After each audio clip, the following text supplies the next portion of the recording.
Welcome back to the Politics and Media Show. Is foreign aid a waste of money, or does it really help the world's poorest citizens? Let's take a look at the facts behind the policy of overseas development that the UK government is following. Here's a report. This scene in India may be where you imagine foreign aid ends up. Some of it does, but the UK government is to launch an internal inquiry into international aid after the Telegraph discovered that almost £500 million of aid given last year was being put towards the six-figure salaries of consultants.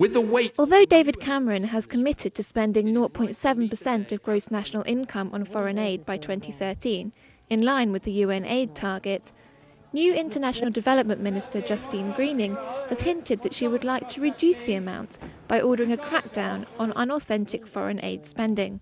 Britain currently gives more in international aid than any other G8 country. In a time of recession and record high unemployment, critics are questioning whether the UK government should continue to spend £7.8 billion on people outside of Britain.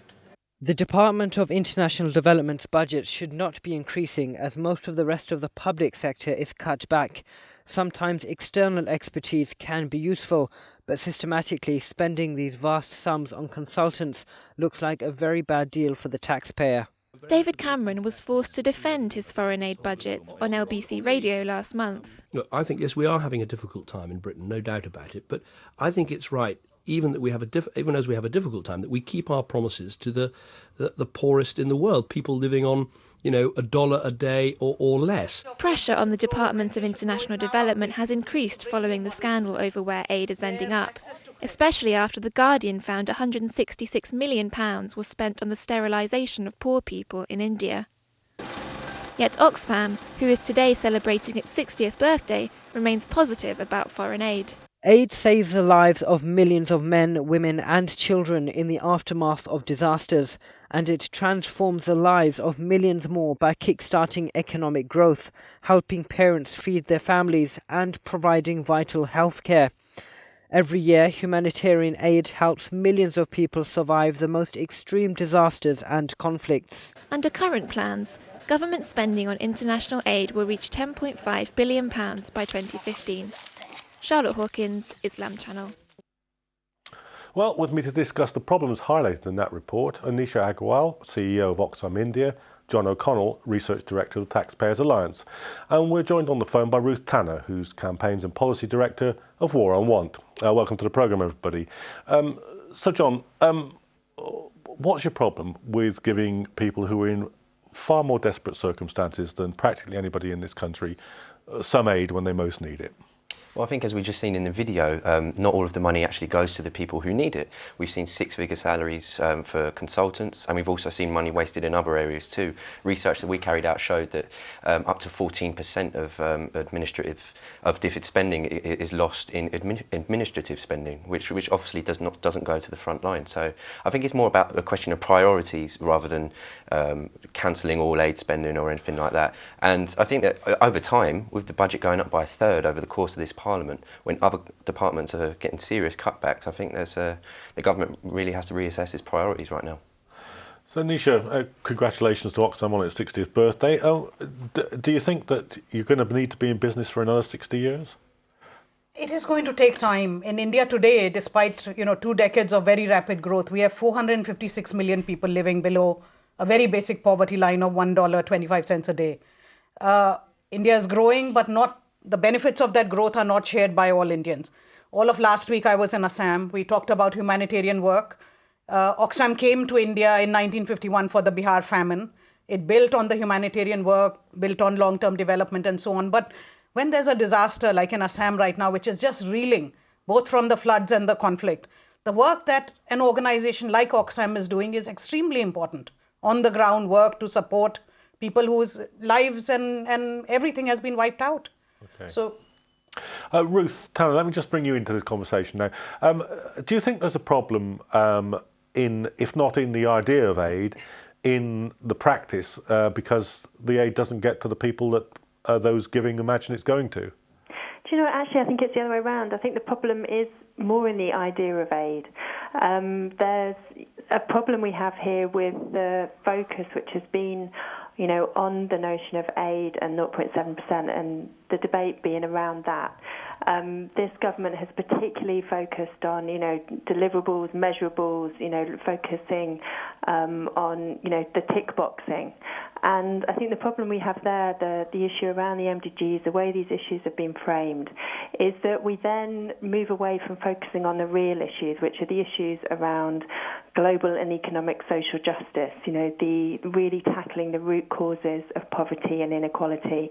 And so, War on Want has, been critical of the aid agenda, but very much from a different position as the Taxpayers Alliance. We don't think it's about us and them.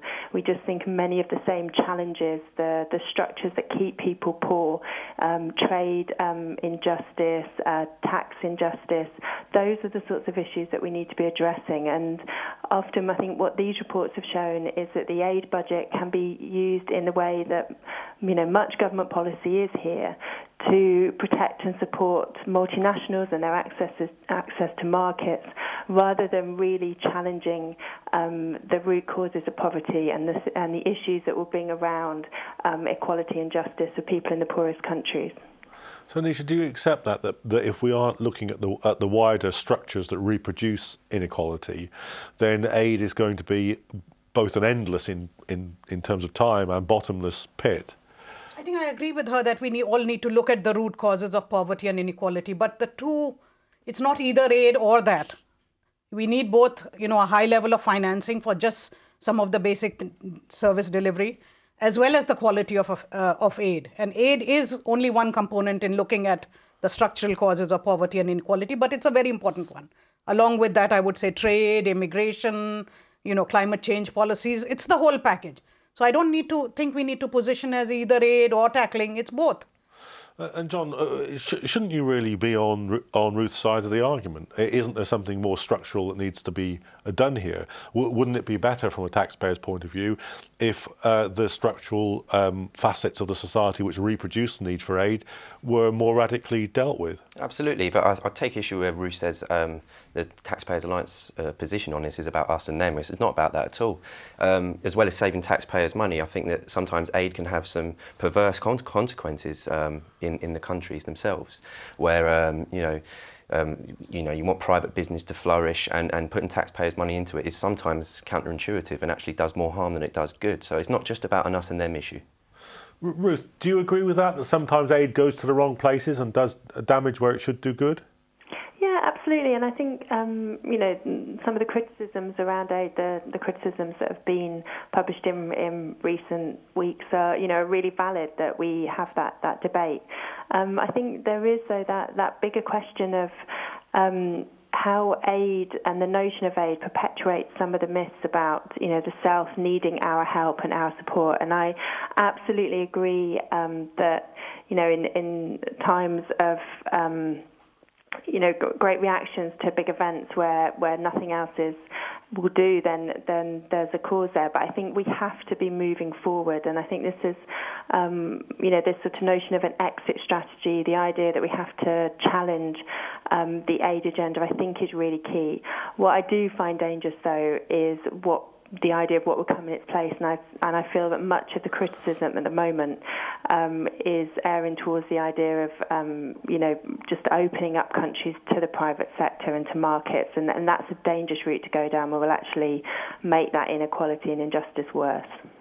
Is that a fear that you share, Nisha? Because you said, I think in your original answer to the question, that there's been a great deal of economic growth in India, but that growth isn't affecting the situation of the poorest.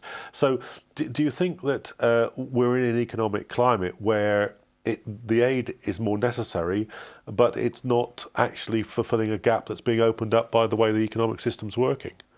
I think just what I said for aid, that both the level as well as its quality matter, I would say the same thing about growth. So India has had very rapid economic growth for the last 20 years, and 1/2 of India has benefited tremendously. Urban people by and large, educated people by and large, those working in the sectors that were opened up, which were just the services sectors, banking, finance, IT, and so on. The other half of India, and India is really divided into two now, thanks to this growth where some benefited and some don't. 60% of our population is still living off of smallholder agriculture. Not much has been done for them since the Green Revolution. 30, 40 years ago, the world has actually forgotten about smallholder agriculture, not just India. So I would say, we need to, Amartya Sen says, for example, nowhere in the history of development has such high growth developed so little for so many. And that is unfortunately the reality in India today, that the poor are being left behind, the marginalized groups are being left behind. We work particularly with people from backward castes, Dalits, Muslims as a community who are also getting left behind in this kind of development, women, and then tribal people. And aid, by focusing on the most marginalized and the poorest people and the poorest states, helps to keep a certain kind of focus. DFID aid is very, very focused on certain groups and certain states that are getting left behind. So we feel that is, if we could do that, just focus the mind on translating some of the benefits of growth to the part that is getting left behind, including with aid and with everything else, that would really lead to a different kind of development in India. John, if you're a critic of overseas aid or its levels or its functioning, don't you have to engage with this argument that you can't just have a supposedly globalized economy, which in actual fact is leaving very large sections of the globe outside of development?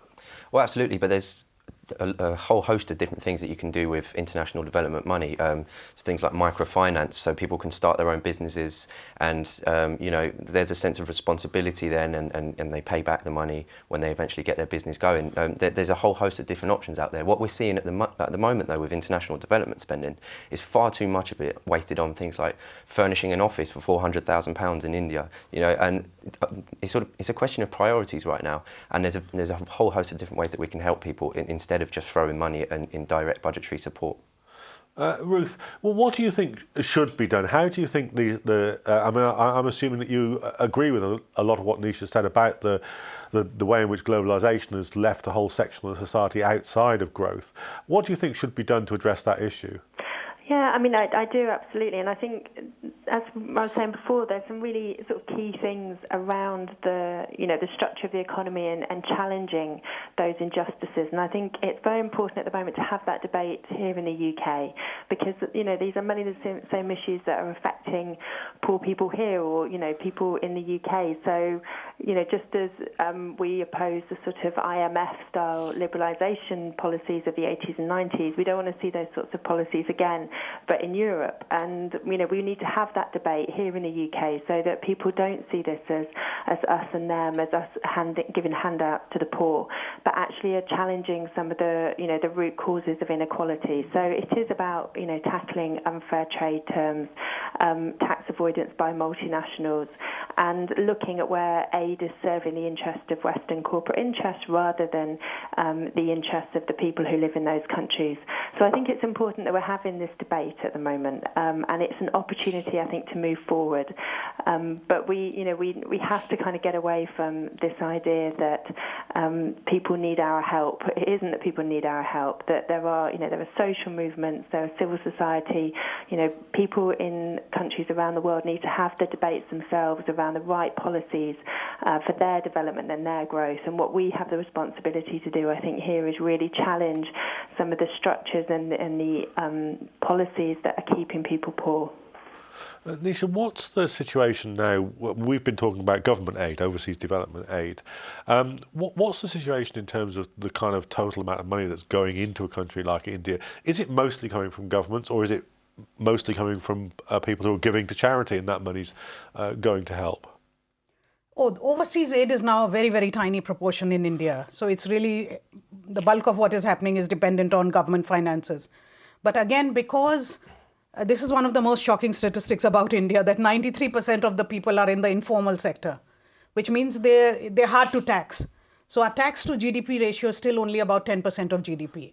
So in that climate then, to provide things that we consider are basic rights of every human being to live a life of dignity, basic education, basic healthcare, basic food, these things we think government should provide. There is, of course, a role for the private sector and all other players to create a more inclusive pattern. But till that moment where we can create more jobs that are in the formal sector, widen our tax base, raise more incomes, and where the national government can do more, then in that environment, both for funding the work of civil society as well as to really focus in the most poorest states of India, I would say aid, however small it is, has a role to play. It brings in wider knowledge from what's happening in outside world, success stories from other parts of the world to share, and so on. So yes, the burden today is on the national government, but it's still very much a developing economy with 93% living outside the tax structure. Yeah. You're talking about the relationship between the Indian national government and aid. Yeah. The question I was kind of asking was, in terms of, say, money flowing from the UK to India or anywhere else, is that now money that's predominantly a result of the British government giving money to overseas development, or is it something that private individuals giving to charities like Oxfam are giving? Do you know where the proportion lies with those things? It's still very much the UK government. Yeah. We don't. This is my first visit actually, because we are marking 60 years, and I'm meeting some of the Indian diaspora now to say that it would be good to also, the way they are investing in the private sector in India, to also start funding some of the philanthropy work and the charity work. They have a role to play in that. But so far, I would say that is quite limited, those kinds of flows of funding.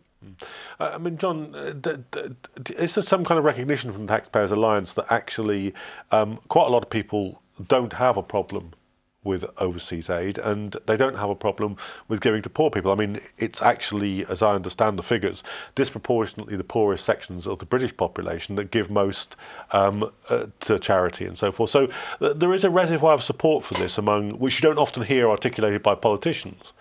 Absolutely, of course there is, and the UK has a very good track record of charitable giving, and sometimes government money can actually crowd out charitable giving, which is another problem. But I think that what people are most upset about at the moment is the size of the increase of the budget is going up by over a third over the course of the Parliament, and everybody knows that the government has to cut back on spending, and there's areas such as pensions and welfare that are taking cuts. But this is the only budget that's going up by such a huge amount over the course of the Parliament, and I think that's what people are finding hard to accept at the minute. And also when we see stories of genuine waste, and also money going to, six-figure salaries for consultants and wasted in various other ways, they're entitled to feel a little bit aggrieved that that's their tax money that's being wasted. Ruth, I mean, you're talking about a kind of different model of solidarity with the poorest sections of the communities in the world.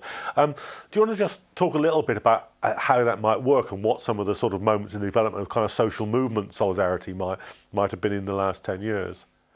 Yeah, I mean, I think there's been huge movements across the world on issues like food sovereignty, sort of reclaiming the food system and the agricultural base from the role of multinational companies. And this is something that's, come from communities and has been taken up as an issue and does reflect, policies that should be addressed here, but also the rights of people to decide for themselves, how their societies are managed. And I just wanted to come back on that, the point about a choice between spending on aid or cuts in the UK versus cuts to the aid budget. I think that is a really quite a dangerous and false choice to give to people, because whatever the criticisms of aid, how it's spent, whether it's the route to go down, the cuts that are taking place in the UK are deep and painful and are hitting the poorest. And we shouldn't be saying, if we're getting cuts here, we should people should, take a hit elsewhere as well. The reality is, we should actually be dealing with issues like tax avoidance and tax evasion.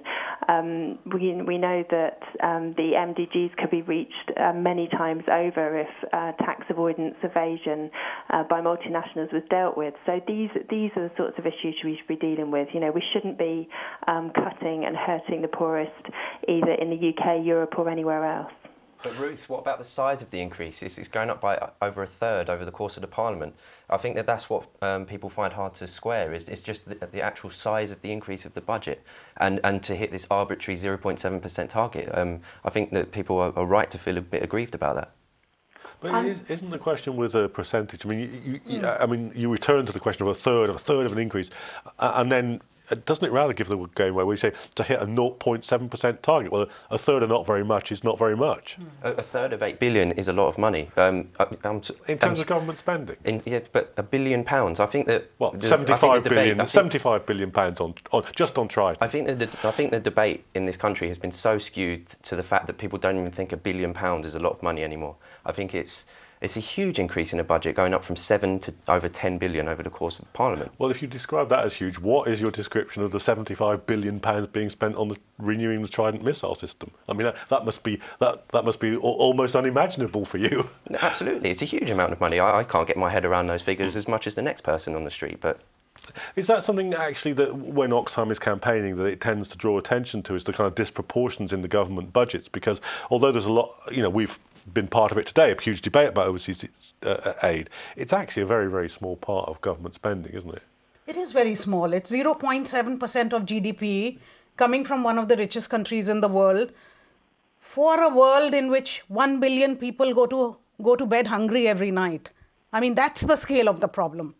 And is that too much to ask the UK people and people from the rich world to think about sharing? That's the question.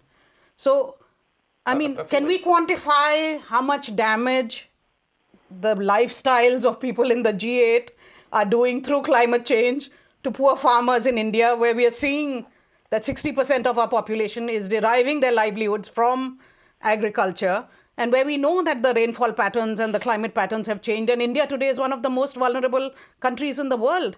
I mean, this is a very bad argument, I would agree with Ruth, to put us in this us and them way. We are all human beings, we have the same rights. Some have been more fortunate than others to have developed certain things that gave them certain lifestyles in the past. And now it's time to share and think about the billion that are going to bed hungry and how to stop that. The population is still growing. We're eating too much of our world's resources and from our future. How to get back to a sustainable lifestyle where we shrink those who are over-consuming and make space for those that are under-consuming. And at the same time, I mean, look at the inequality and the injustice in the world through all the mechanisms. So why focus on this tiny little number? I mean, 0.7% of GDP? These aren't tiny numbers, and I think we saw in the video at the start of, before we started our discussion, that the UK is the biggest giver of aid out of all the G8 countries. So we're not starting from a lower position trying to catch up. We're very generous, and that's a great thing. I'm not saying that at all, and it's not about an us and them situation either. It's about, we recommend freezing the aid budget over the course of the Parliament and making sure that they root out all the inefficiencies and all of the waste that does happen, and I think everyone can agree that that does happen. There's money wasted in areas all over the world, and then really root out that and make sure that the money gets to the front line where it's supposed to go. OK, well, I think we'll have to leave the discussion there. To John and Nisha in the studio and to Ruth Tanner, who joined us on the phone, thanks very much, and do join us again for the next episode of the Politics and Media programme.